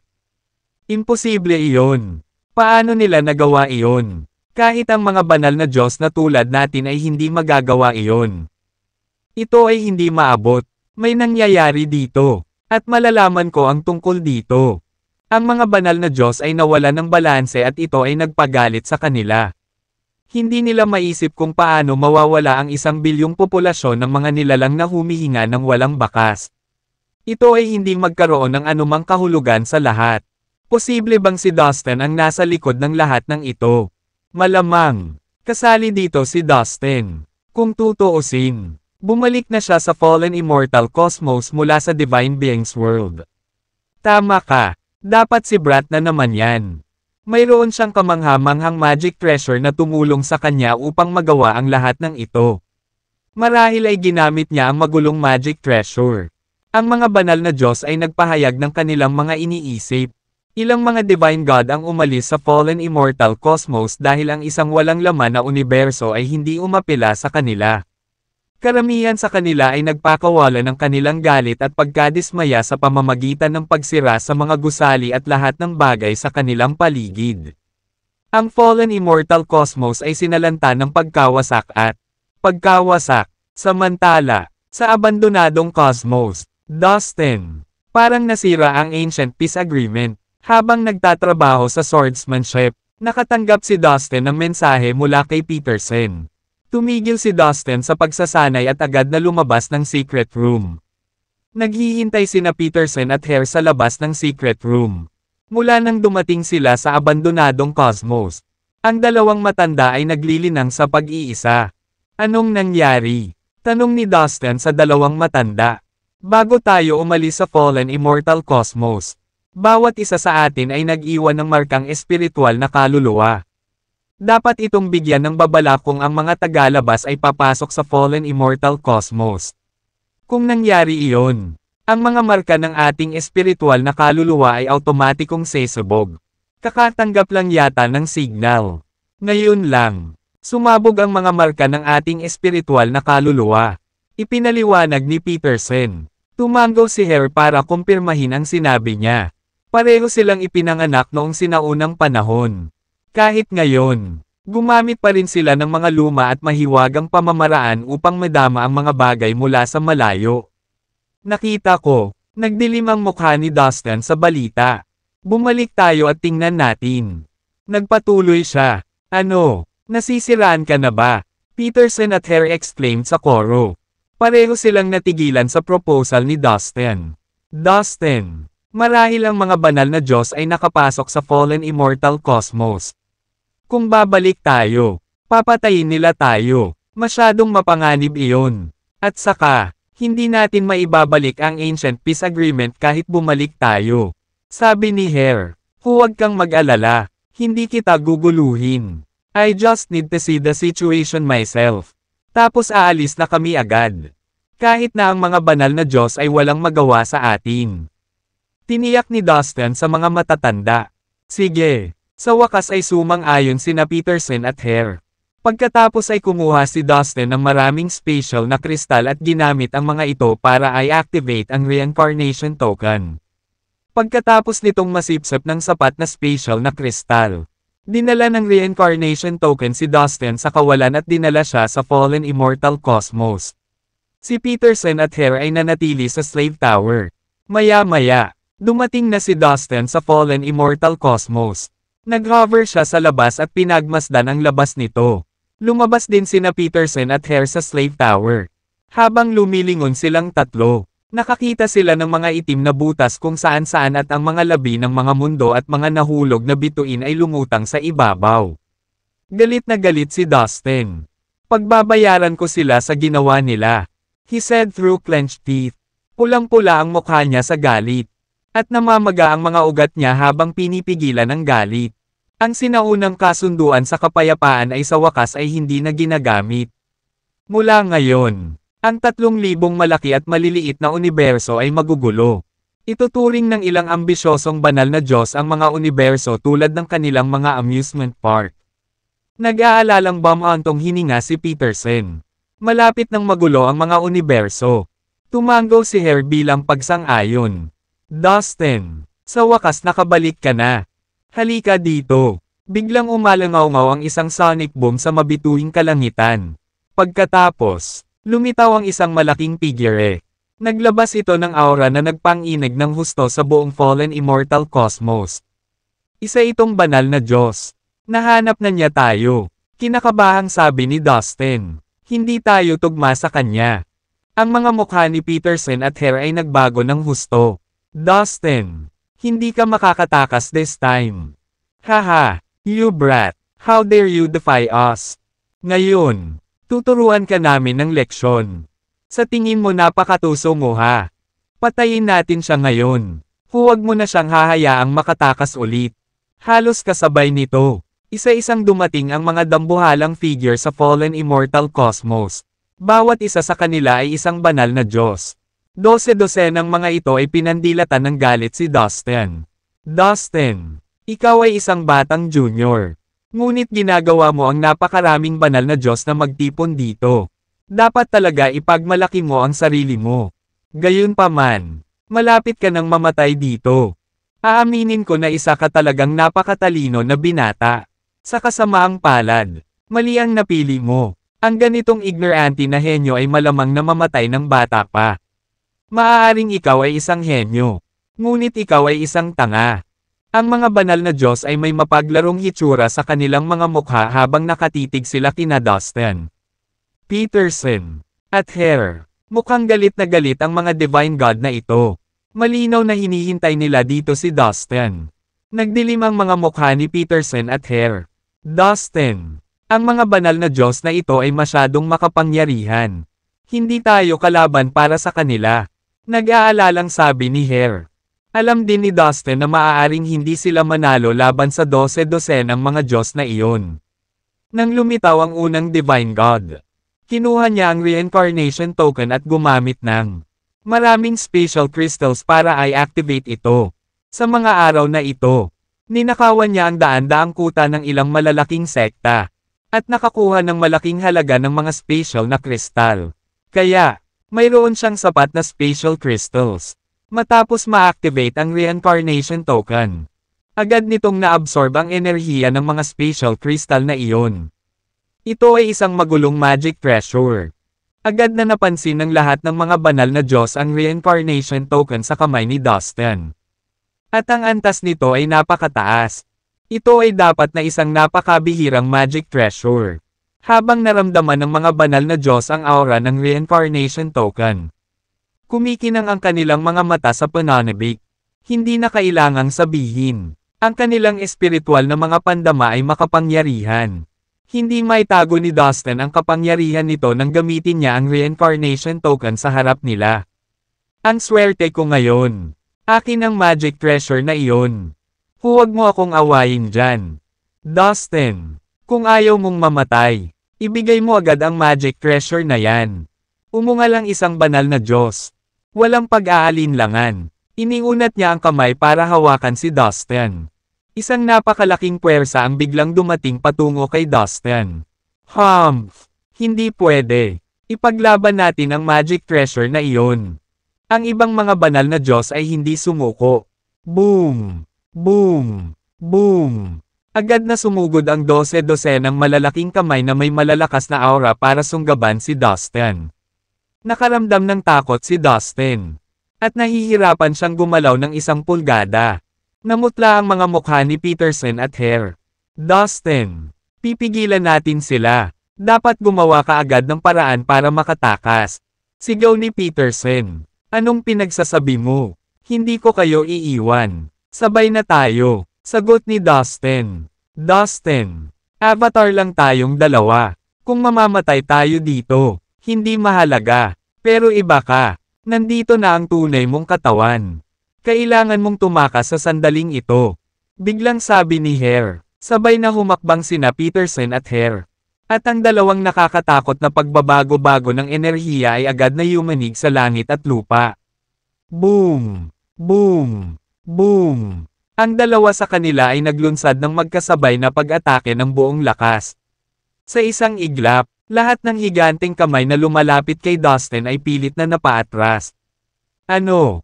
Mga aura ng Divine Gods iyon. Pinaikit ni Dustin ang kanyang mga mata sa pagtataka. Peterson at Hare ay naglalabas ng mga aura ng mga banal na Diyos. Nakakamangha. Hindi ko alam na mayroon pala silang kapangyarihan ng mga Divine God. Nagulat si Dustin. Ano? Mga avatar ng dalawang banal na Diyos. Sino kayong dalawang matandang lalaki? Sa mabituing kalangitan, ang lahat ng mga banal na Diyos ay natigilan. Napatingin sila kay Peterson at Hare nang may pagtataka. Karamihan sa mga banal na Diyos ay kilala ang isa't isa. Kami ay mga banal na Diyos. Ang aming mga avatar ay naglalaman ng isang bahagi ng orihinal na banal na enerhiya, na maaaring puwersahang ilabas sa loob ng maikling panahon upang labanan ang mga pag-atake ng mga tunay na banal na Diyos. Gayunpaman, maaari lamang itong makatiis ng 3 galaw sa karamihan. Pagkatapos, ang ating mga avatar ay ganap na masisira kapag ang orihinal na banal na enerhiya ay naubos na. Paliwanag ni Peterson nang maramdaman niya ang pagkalito ni Dustin. Nakita ko, naintindihan naman agad ni Dustin si Peterson. Humph! Avatar lang ang dalawang ta. Hindi naman big deal. Mahigit 10 kami. Nandito man ang mga totoong katawan nila. Hindi nila tayo kayang talunin.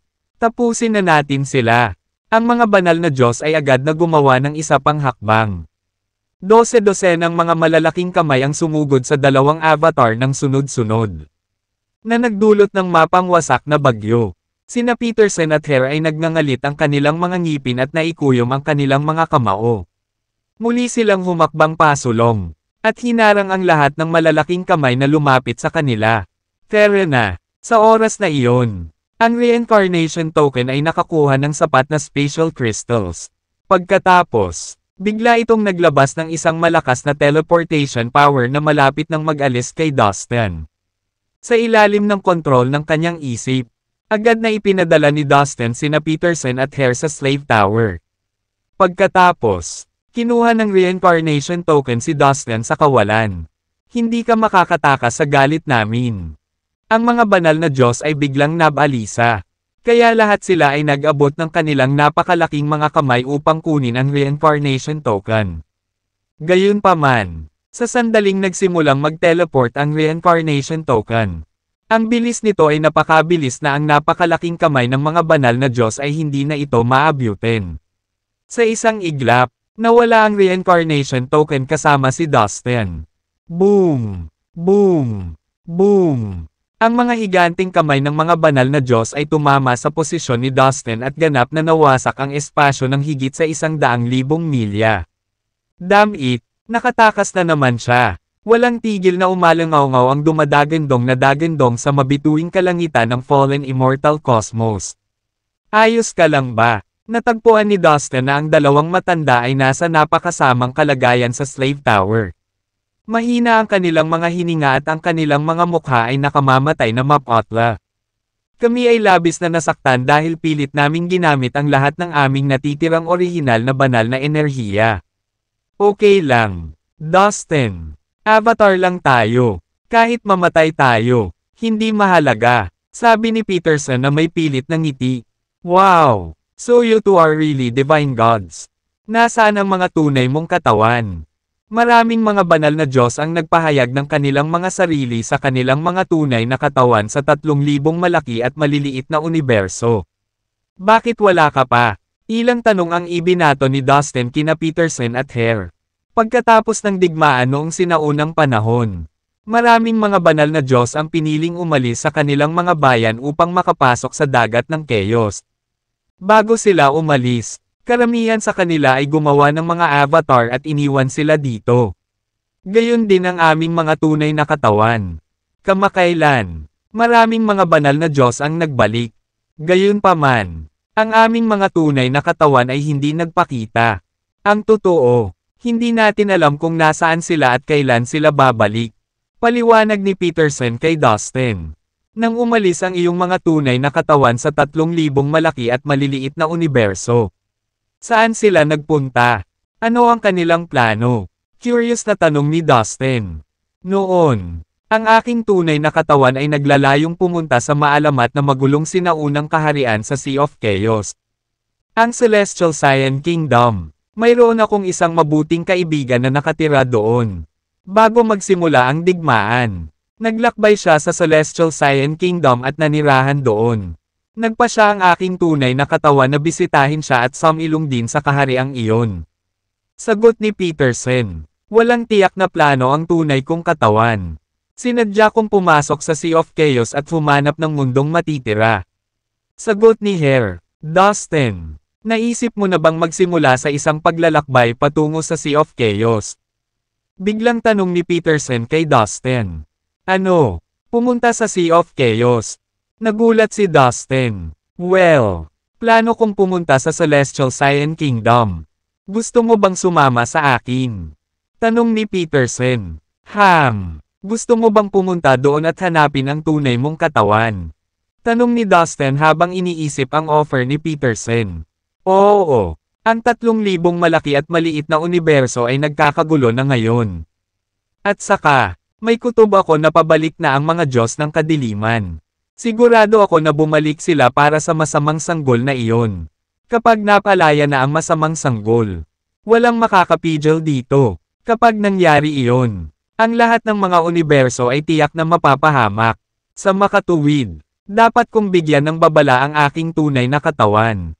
Sa sandaling bumalik ang mga Diyos ng kadiliman, isang digmaan ay hindi maiiwasan. Lahat tayo ay kailangang maghanda para dito. Nag-aalalang sabi ni Peterson. Maraming banal na Diyos ang nagbalik. Ngunit tingnan kung ano ang ginawa nila. Sila ay nagdulot ng kalituhan at nilustay ang kayamanan ng 3,000 malaki at maliliit na sansinukob. Bakit hindi na lang sila magkaisa at lumaban sa mga Diyos ng kadiliman? Frustration na sabi ni Dustin. Yung mga banal na Diyos ay sinubukang dominahin ang iba. Sinira pa nila ang papel ng Ancient Peace Agreement. Galit niyang naisip, maraming ambisyosong fin sa atin. Noon, higit tayo sa mga Diyos ng kadiliman sa lakas at dami. Gayunpaman, nang magsimula ang digmaan, maraming mga banal na Diyos sa aming panig ang natatakot na mamatay. Kaya tumakas sila. Ang ilan ay nasuhulan upang lihim na magbigay ng impormasyon at upang ibunyag ang ating mga estratehiya sa ating mga kaaway. Maraming banal na Diyos ang tumalikod sa atin. Inatake nila kami ng palihim sa larangan ng digmaan. Ito ay isang kakilakilabot at madugong digmaan para sa amin. Marami sa ating mga kasama ang namatay sa kamay ng mga taksil na iyon. Sigurado akong karamihan sa mga banal na Diyos na nagdulot ng kaguluhan sa 3,000 malalaki at maliliit na universo ay yaong mga nakatakas mula sa larangan ng digmaan o yaong mga lihim na tumulong sa ating mga kaaway. Naiinis na sabi ni Peterson. Oo, may punto ka. Dapat silang mga taksil. Sabi ni Hare na may puot sa boses. Nakita ko, puno ng killing intent ang mga mata ni Dustin. Ang mga nilalang ng Fallen Immortal Cosmos ay napilitang umalis sa kanilang bayang kinulakan at pansamantalang tumira sa isang desyerto na cosmos. Dahil sa mga banal na Diyos na iyon, ang buong Fallen Immortal Cosmos ay nawasak. Higit pa sa isang beses, sinundan nila si Dustin. Sa pag-iisip ng mga iyon, nanumpa si Dustin sa kanyang sarili na maghihiganti siya sa mga taksil na Divine God na iyon balang araw. So sasamahan mo ba ako sa Celestial Cyan Kingdom? Nakipagtalo ka sa mga banal na Diyos na iyon. At ang mga mata nila ay nasa iyong mga kayamanan. Sigurado akong gagawin nila ang lahat para masubaybayan ka. Bakit hindi mo ako sundan sa sinaunang kaharian na iyon upang pansamantalang magtago sa kanila? Sabi ni Peterson. Oo naman. Ngunit kailangan ko munang harapin ang ilang mga bagay. Pagkatapos, pwede na tayong umalis. Tumanggaw si Dustin bilang pagsang-ayon matapos itong pag-isipan ng ilang sandali. Pagkatapos ay bumalik sina Dustin, Peterson, at Hare sa inabando ng cosmos. Ipinaalam ni Dustin kay Kevin na malayo siya saglit. Si Caroline, Ivy, at Sue ay nagmungkahi na pumunta sa Sea of Chaos kasama niya pagkatapos marinig ang kanyang plano. Gayunpaman, ang dagat ng Chaos ay puno ng panganib. Bukod dito, ang Celestial Science Kingdom kung saan siya nakatali ay matatagpuan sa isang mataas na antas ng cosmos. Ito ay isang universo kung saan hindi mabilang na mga banal na Diyos ang makikita sa lahat ng dako. Maaaring hindi maprotektahan ni Dustin ang kanyang mga asawa sa sandaling tumuntong sila sa Celestial Science Kingdom. Kaya naman, kinausap ni Dustin sina Caroline, Ivy, at Sue na manatili sa desyerto na cosmos pansamantala at sa halip ay tumuon sa kanilang paglilinang. I have to go somewhere. Please wait for me here. Babalik din ako agad, sabi ni Dustin kina Peterson at Hare. Sige lang. Sumagot si Peterson. Agad na inactivate ni Dustin ang reincarnation token at inilagay ang mga coordinate ng Divine Beings World sa token. Sa isang kisap mata, si Dustin ay nasa mundo ng Divine Being. I'm back. Kamusta ka na? Sinabi ni Dustin sa 8 pinakamataas na pinuno sa pamamagitan ng kanyang espiritual na kahulugan. Ginoo, Lin, nakabalik ka na rin sa wakas. Tuwang-tuwa ang 8 pinakamataas na pinuno sa pagtanggap ng mensahe ni Dustin. Ginamit nila ang kanilang kakayahan sa paggalaw ng katawan upang maabot si Dustin sa isang iglap. May balita ka ba sa mga kaibigan ko? Tanong ni Dustin sa 8 pinakamataas na pinuno. Bumalik si Dustin sa Divine Beings World upang tingnan kung natagpuan ng 8 pinakamataas na pinuno si Violet, ang Gnome, ang Heavenly Majestic Pot, at ang iba pa. Nang umalis siya sa mundo ng Divine Being, hiniling ni Dustin sa 8 pinakamataas na pinuno na bantayan ang kinaroroonan ng kanyang mga kaibigan.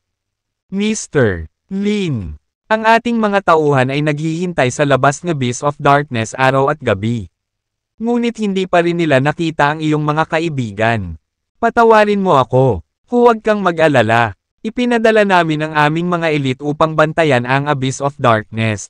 Kapag mayroon kaming anumang natuklasan, magpapadala kami kaagad ng salita sa iyo.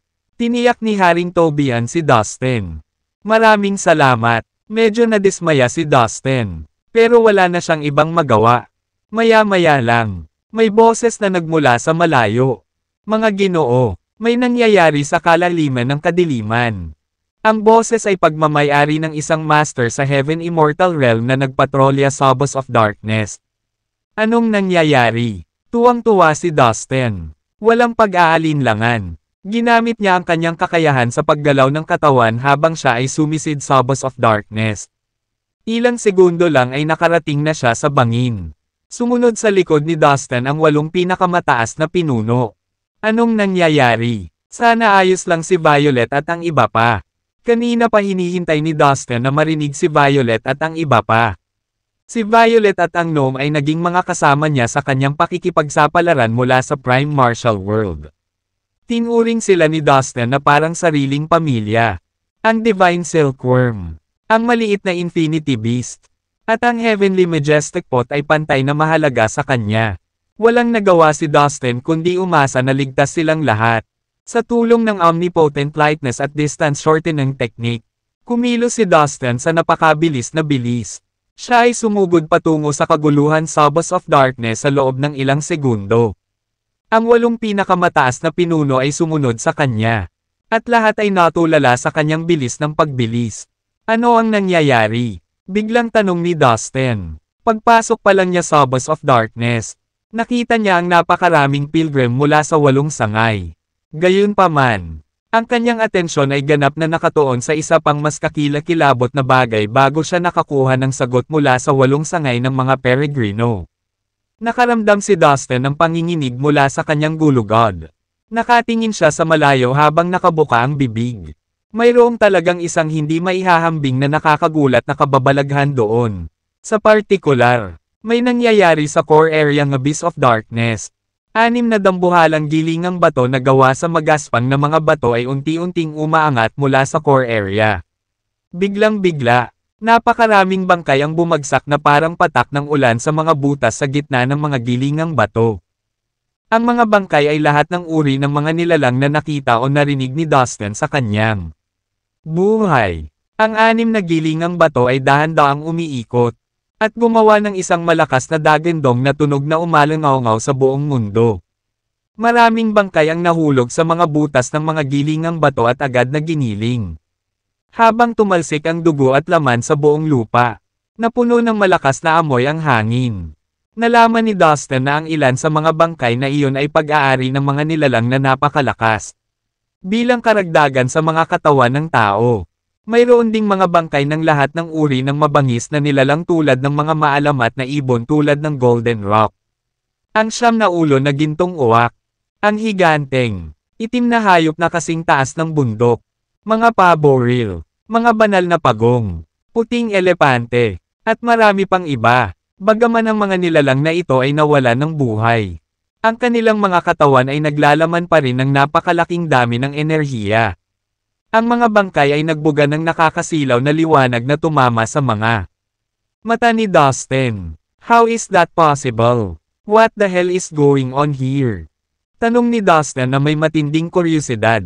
Hindi niya maalis ang tingin sa mga nahuhulog na bangkay. Palaging nakikita ni Dustin ang mga mundong puno ng hindi maisip na mga kababalaghan. Gayunpaman, hindi pa niya nakita ng sarili niyang mga mata ang karamihan sa mga maalamat na hayop na iyon. Wala siyang ideya kung bakit ang mga patay na katawan ng mga ordinaryong nilalang at maalamat na mga hayop ay nahuhulog lahat mula sa kawalan at dinudurog ng 6 na gilingang bato na magkasama. Ano? Oh my God! 6 na millstones of reincarnation ang sabay na nagpakita. Magsisimula na ba ang 6 na landas ng reincarnation? Sa oras na iyon, ang 8 kataas-taasang pinuno ay ganap na natulala anuman ang katotohanan na sila ay nakakita ng mas abnormal na mga bagay kaysa sa mga ordinaryong tao. Ang 6 na landas ng reincarnation. Inulit ni Dustin ang kanilang mga salita ng hindi makapaniwala. Para sa kanya ay may alam ang 8 pinakamataas na pinuno. Pagkatapos ng lahat, ang 8 sa kanila ay nagbabantay sa mundo ng divine being kasama ang 8 sangay ng mga peregrino sa hindi mabilang na henerasyon. Tiyak na alam nila ang maraming malalim na lihim. Pababa sa Abyss of Darkness, unti-unting umakyat ang 6 na dambuhalang gilingang bato kasabay ng pagbagsak ng mga bangkay sa mga butas. Sa wakas, ang 6 na gilingang bato ay pumailang lang sa langit at huminto. Nag-hover sila sa gitna ng hangin, na nagbigay ng malakas at nakakatakot na aura. Habang ang lahat ay nakatingin sa mga gilingang bato, isang matangkad na figure ang dahan-daang lumitaw sa pagitan ng langit at lupa. Nakasuot siya ng dilaw na damit, at dinala niya ang lahat ng uri ng natural na alituntunin sa kanyang katawan. Binalot ng mga alituntunin ang kanyang buong katawan, kaya walang sino man ang hindi makakita ng malinaw sa kanyang mukha. Ang 6 na landas ng reinkarnasyon ay muling bubuksan. Ang daan patungo sa muling pagsilang ay lilito. At ang mga mundo ay muling itatayo. Dahan-dahang sabi ng figure sa dilaw na damit na parang kulog. Pagkatapos, ang batas ng langit at lupa ay umalangaw-ngaw sa mga salitang iyon. Pagkaraan, isa-isang lumitaw ang mga gintong lotes at nag-ugat sa kawalan. Ang mga makukulay na ulap ay nagkatawang tao sa kalangitan. Habang ang mga luntiang halaman at bulaklak ay muling nagpasigla sa mga bukid. Ang banal na tinig ay ginawang ethereal ng malambot na simoy ng hangin na humaplo sa berdeng damo. Bukod dito, ang mga sinaunang palasyo ay nagsimulang maghang sa itaas sa kalangitan. Ang mga abnormal na pangitain na ito ay lumitaw sa sandaling ang batas ng kalikasan ay isinaaktibo. Sa madaling salita, ito ay isang momentum sa pagitan ng langit at lupa. Pagkatapos, iwinagayway ng figure sa dilaw na roba ang kanyang manggas. Isang napakalaking puwersa ang kumalat sa kalangitan at tumama sa 6 na malalaking gilingang bato. Boom! Ang 6 na gilingang bato ay nanginginig ng husto at pagkatapos ay lumipad palabas. Kasabay nito, ang mga ilusyon ng 6 na kontinente ay lumitaw sa kawalan. Ang 6 na kontinente ay nakaayos ng pantay-pantay na parang hexagono. Lahat sila ay naglabas ng malabong liwanag sa magulong kawalan at tila isang hindi mapaghihiwalay na kabuuan. Ang 6 na kontinente. Gulat na sigaw ni Dustin habang nakatingin sa mga ilusyon ng 6 na kontinente na multo sa kawalan sa di kalayuan. Nakita na niya ang 6 na kontinente noon. Nang maglakbay si Dustin sa Divine Beings World mula sa Earth, nakita niya ang 6 na kontinente. Ang mundo ng Divine Being ay isa sa mga kontinente. Kaya, mayroong iba pang 5 kontinente sa magulong kawalan malapit sa mundo ng Divine Being na katulad ng mundo ng Divine Being. Sa sandaling iyon, tila buo ang 6 na kontinente. Boom! Boom! Boom!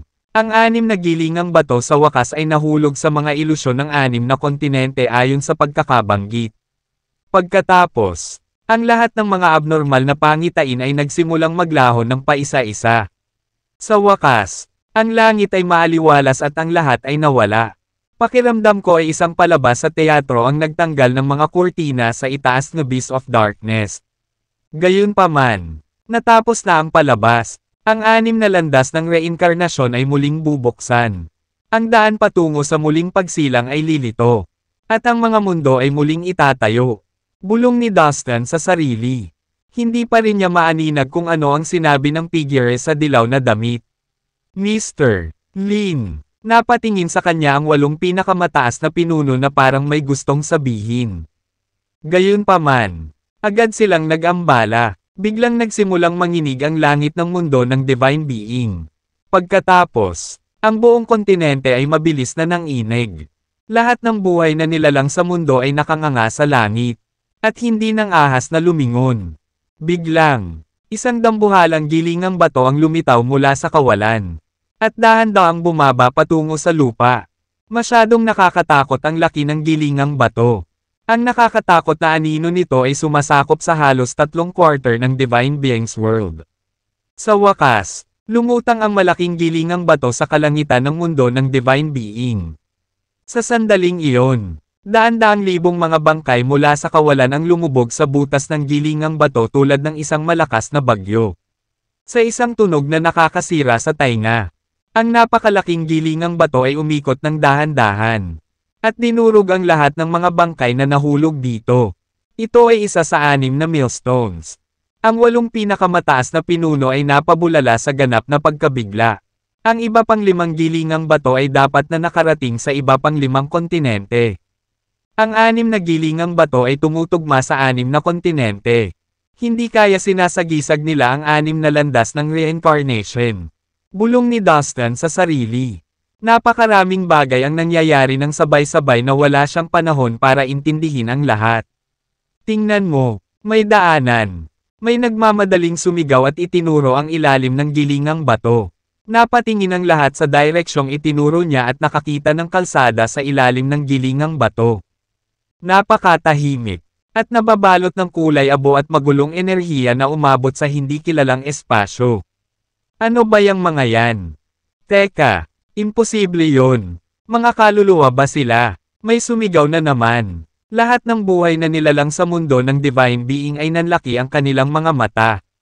Nakita nila ang mga kaluluwang naglalakad sa mahiwagang landas sa isang maayos na linya. At hakbang-hakbang patungo sa hindi kilalang destinasyon. Tiyak na ito ang tunay na landas patungo sa muling pagkakatawang tao. Ang mga kaluluwang iyon ay naipanganak na muli. Namangha ang 8 hari. Teka, ano bang nangyayari? Huminga ng malalim si Dustin para itago ang pagkagulat bago niya tinanong ang 8 Supreme Leaders. Ito ay isang sinaunang alamat na ipinasa mula sa mga ninuno ng 8 sangay ng mga Peregrino. Sa totoo lang, sikreto lang. Ang ilang piling matataas na numero lamang ng 8 sangay ang may karapatang malaman ang kwento. Pero dahil nagtanong ka, sasabihin ko na. Nagsimula si King Tobien. Mr. Lin, narinig mo na ba ang mga alamat tungkol sa 6 na landas ng reincarnation?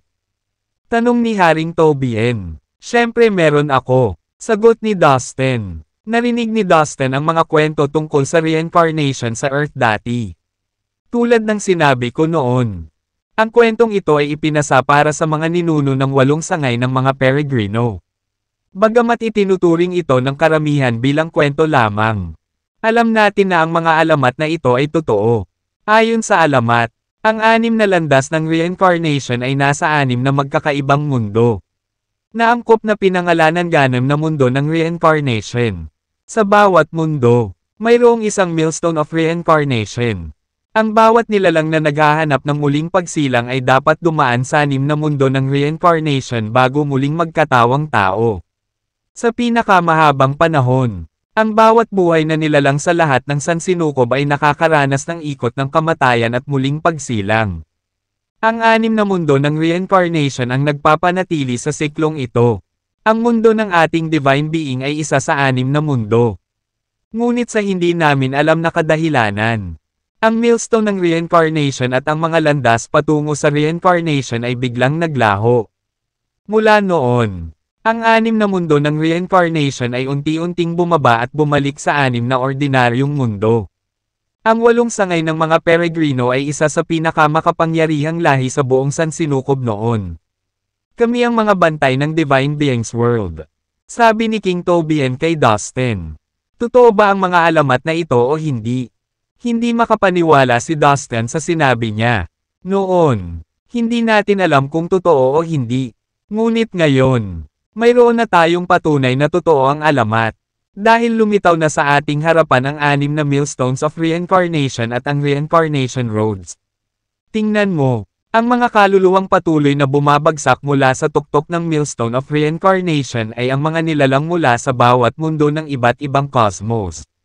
Pagkatapos nilang mamatay, ang kanilang mga kaluluwa ay magtitipon sa isa sa 6 na mundo ng reinkarnasyon upang muling ipanganak. Sabi ni Haring Tobian. Itinuro ang gilingang bato sa kalangitan ng mundo ng Divine Being. Mukhang totoo nga ang alamat. Sa wakas ay nakumbinsi si Dustin. Mr. Lin. Sa sandaling lumitaw muli ang mga gilingang bato at ang mga landas ng reinkarnasyon. Ang 6 na mundo ay babalik sa dati nilang prestihiyosong estado. Sa madaling salita, ang cosmos na kinaroroonan natin ay magiging pinakamataas. Bulalas ni Haring Tobian. Ang lakas ng mga nilalang sa 6 na mundo ng reincarnation ay mabilis ding tataas. Ang aming 8 sangay ng mga peregrino ay magsisimula sa isang ginintoang panahon. Tuwang-tuwang sabi ni Haring Tobian. Isang pinakamataas. Nagulat si Dustin. Ang grado sa universo ay binubuo ng mababa, gitna, mataas, at pinakamataas na grado. Ang kataas-taasang sansinukob ay tahanan ng pinakamakapangyarihang mga nilalang kabilang ang mga banal na hayop, makapangyarihang mga lahi, at mga banal na Diyos. Sa kataas-taasang sansinukob, halos lahat ng nabubuhay na nilalang ay maaaring maging isang banal na Diyos. Congratulations! Sincere na bati ni Dustin sa kanila. Kapag ang 6 na mundo ng reincarnation ay naging 6 na pinakamataas na mundo. Ang 8 pinakamataas na pinuno ay tiyak na magiging mga banal na Diyos. Haha, Mr. Lin. Ano man ang mangyari, ang 8 sangay ng mga pilgrim ay palaging nasa utang mo. Nagtawanan ang 8 pinakamataas na pinuno. Napuno ng hangin ang kanilang tawanan. Sa gitna ng kanilang tawanan, biglang may narinig na pagsabog. Boom! Malakas na yumanig ang mundo ng Divine Being. Sa gulat ng lahat, ang space barrier ng Divine Beings World ay lumabas mula sa kawalan at naging nakikita. Ang space barrier ay nagsimulang lumawak sa hindi kapani-paniwalang bilis. Ang liwanag na gintong kulay ay unti-unting nagdilim habang ito ay naging kulay ng solidong ginto. Samantala, ang siksik na espiritual na enerhiya ng kalikasan ay lumangoy patungo sa planeta at sumanib dito. Ang lahat ng uri ng kataas-taasan at banal na mga batas ng langit at lupa ay isa-isang lumabas. Sa loob ng mundo ng Divine Being, hindi mabilang na mga bihirang bulaklak, mahiwagang halamang gamot, at mga bihirang likas na yaman ang nagsimulang lumitaw mula sa manipis na hangin. Higit pa rito, nagsimulang mabilis na lumawak ang lupain. Nagulat ang bawat naninirahan. Oh my God! Nag-e-upgrade na ang ating Divine Beings World. Ang espiritual na enerhiya ng langit at lupa ay 10 beses na mas siksik kaysa dati. Scratch that, it's 100 times denser. Nakalusot ako, napalusot ako sa isang iglap. Kahit na mahina ang katawan ko at wala akong talento. Nakalusot ako at isa na akong master sa Heaven Immortal Realm. Halos lahat ng nilalang ay naging mas malakas sa isang iglap. Mr. Lin, nakikita mo ba iyon? Ang grado ng ating Divine Beings World ay nagsimula ng umunlad. Ang 8 pinakamataas na pinuno ay umuungal sa pananabik. Nag-e-upgrade na ba ang mundo? Mabilis iyon. Maging si Dustin ay hindi maiwasang magulat.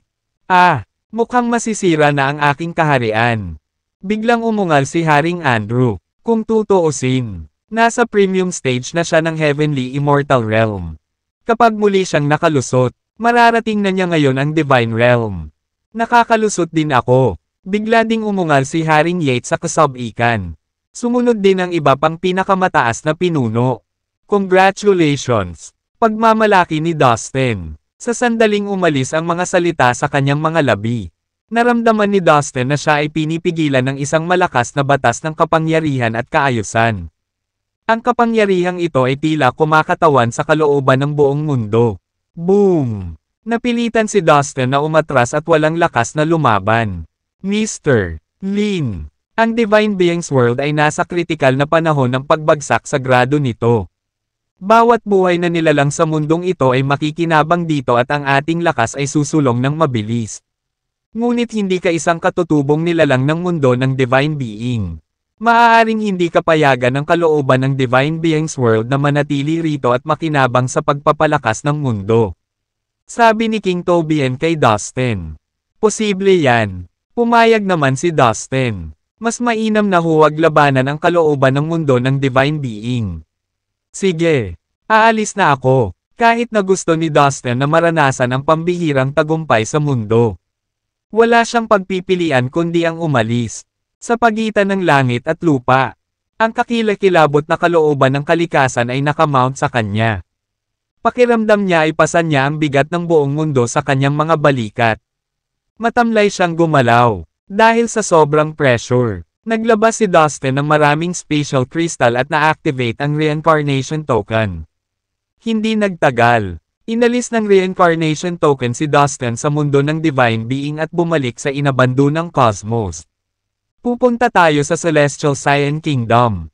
Agad na sinabi ni Dustin kina Peterson at Hare gamit ang kanyang espiritual na kahulugan.